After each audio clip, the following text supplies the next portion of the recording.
అబ్బా చూడండి ఎంత బాగా వచ్చిందో.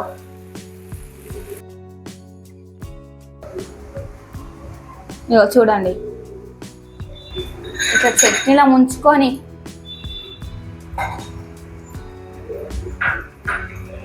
హలో హలో మిమ్మల్ని welcome back to my channel. నేను మీ మౌనిక ఇరలి. ఈ రోజు నేను ఏం చేస్తున్నా అంటే టమాటా తోటి ఒక మంచి ఇన్స్టెంట్ దోశ అయితే చేస్తున్నా. ఈ దోశకి మనం పిండి గిట్ల ఏం నానబెట్టాల్సిన అవసరం లేదు, అప్పటికప్పుడే చేసుకోవచ్చు. మస్తు ఈజీగా ఉంటుంది, అట్లనే 10 minutes అయిపోతుంది. కరెక్ట్ 10 minutes లో చేసేయచ్చు, అంత ఈజీగా ఉంటుంది. టేస్ట్ అయితే సూపర్ ఉంటుంది. ఈజీ రెసిపీస్, కొత్త రెసిపీస్ కావాలనుకుంటే మన ఛానల్ ని పక్కా సబ్స్క్రైబ్ చేసుకోవాలి. తొందరగా సబ్స్క్రైబ్ చేసుకోండి. వీడియో అయితే స్టార్ట్ చేసేద్దాం. ఫస్ట్ అయితే మనం ఒక మిక్సీ జార్ తీసుకొని దోశ కోసం పిండి రెడీ చేయాలి.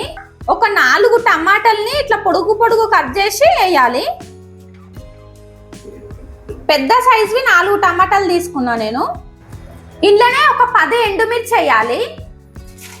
కొంచెం అల్లం గిట్ల వేస్తున్నా. అట్లనే ఒక కప్పు బొంబాయి రవ్వ వేయాలి. ఒక 1/2 కప్పు గోధుమ పిండి వేస్తున్నా. ఒక 1/2 కప్పు పెరుగు వేస్తున్నా. ఒక 1/2 స్పూన్ సాల్ట్ వేస్తున్నా. ఇప్పుడు దీన్ని మెత్తగా పిండి చేసుకోవాలి. చూడండి పిండి పట్టడం అయితే అయిపోయింది. కొన్ని వాటర్ పోసుకుంటా సేమ్ దోశల పిండి లెక్క పట్టాలి మనం. ఇప్పుడు దీన్ని ఒక బౌల్ వేద్దాం.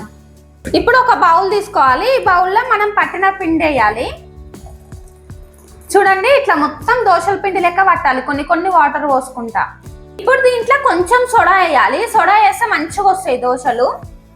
దీన్ని మంచిగా కలుపుకోవాలి ఒకసారి.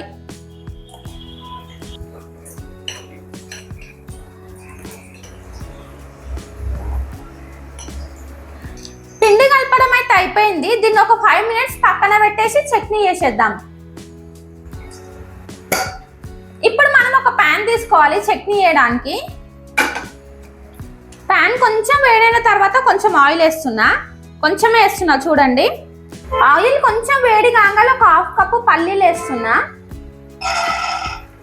ఒక 1/2 కప్పు పుట్నాల పప్పు. ఇప్పుడు ఇవి రెండింటిని ఫ్రై చేసుకోవాలి. ఇప్పుడు దీంట్లోనే ఒక 4 వెల్లుల్లి వేస్తున్నా. ఒక 5 పచ్చిమిర్చి వేస్తున్నా సగం చించి. కొంచెం కరివేపాకు, అట్లనే కొంచెం జీలకర్ర ఇట్లా వేస్తున్నా. ఒకవేళ మీరు కారం ఎక్కువ తింటే ఇంకా పచ్చిమిర్చి ఇంకా ఎక్కువ వేయండి, తక్కువ తింటే తక్కువ వేయండి.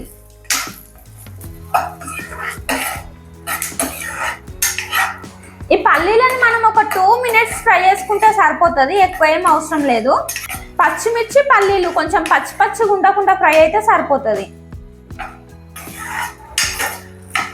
ఇవి అయితే మంచిగా ఫ్రై అయినాయి. స్టవ్ ఆఫ్ చేస్తుంది. ఇక పల్లీలు పుట్నాల పప్పు కొంచెం ఇట్లా కూల్ అయిన తర్వాత ఇప్పుడు మనం దీన్ని మిక్సీలో వేసి చట్నీ చేసుకోవాలి.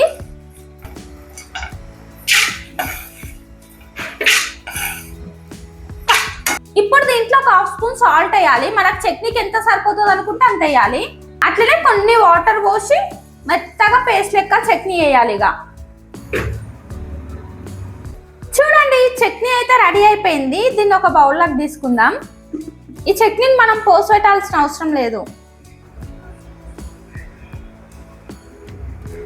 చట్నీ అయితే రెడీగా ఉంది. ఇప్పుడు దోశలు వేద్దాం. దోశల ప్యాన్ తీసుకొని స్టవ్ పైన పెడుతున్నా. ప్యాన్ ఫుల్ వేడైతే మనకు దోశలు సూపర్గా వస్తాయి, కాబట్టి కొంచెం ఎక్కువ వేడి చేయండి. చూడండి ఫస్ట్ కొంచెం ఆయిల్ వేసి ఇట్లా ప్యాన్కి మొత్తం అప్లై చేసుకోవాలి. తర్వాత ఒక గంట నిండా పిండి తీసుకొని మనం దోశ వేయాలి. ఇక చూడండి ఇట్లా గంట నిండా పిండి తీసుకొని, పెద్ద దోశ కావాలి కాబట్టి ఇంకో సగం వేద్దాం. ఇప్పుడు దీన్ని మెల్లగా రౌండ్గా అనాలి.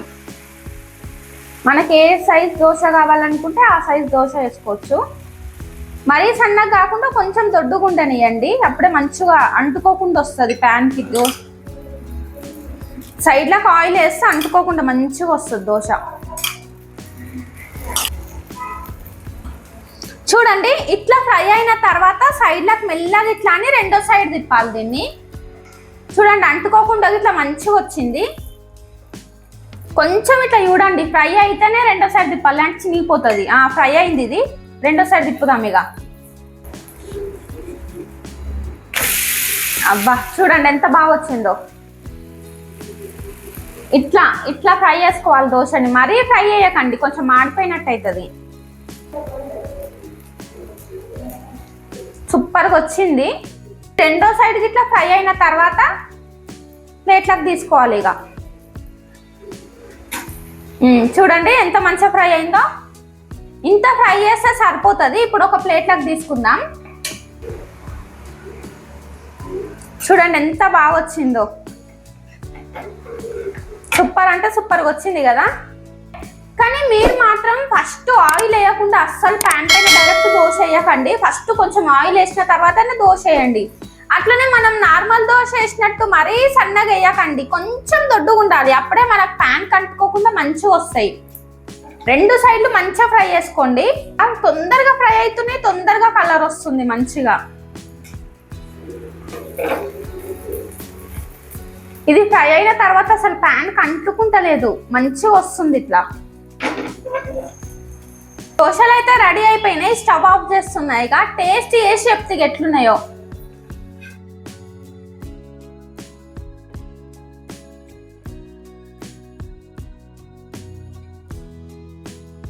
దోశలు మాత్రం మస్తు వచ్చినాయి. ఇప్పుడు టేస్ట్ చేసి చెప్తే ఎట్లుందో చూడండి. ఎంత సాఫ్ట్గా ఎంత మంచిగా వచ్చినాయో ఒకసారి చూడండి. ఇగో చూడండి,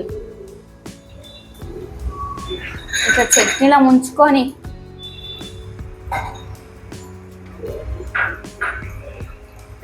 టేస్టింగ్ టైం.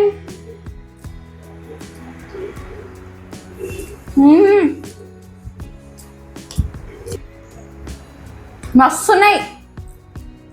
కొంచెం డిఫరెంట్గా ఉంది టేస్ట్. దోశలో మనం ఎండుమిర్చి వేసినాం కదా, టమాటా ఎండుమిర్చి, దాని ఫ్లేవర్ తెలుస్తుంది. సూపర్గా ఉంది. దోశ టేస్ట్ అయితే మస్తు వెరైటీగా ఉంది. పక్కా ట్రై చేయండి. మీరు ట్రై చేయకపోయారు అనుకో టేస్ట్ మిస్ అయిపోతారు.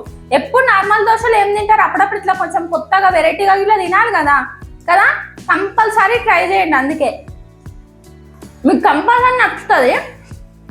మళ్ళీ చేయడం ఇట్లా మస్తు ఈజీ, 10 minutesలో అయిపోతుంది అంతే కదా. ట్రై చేసిన తర్వాత నాకు కామెంట్ చేసి చెప్పండి ఎట్లా వచ్చిందో.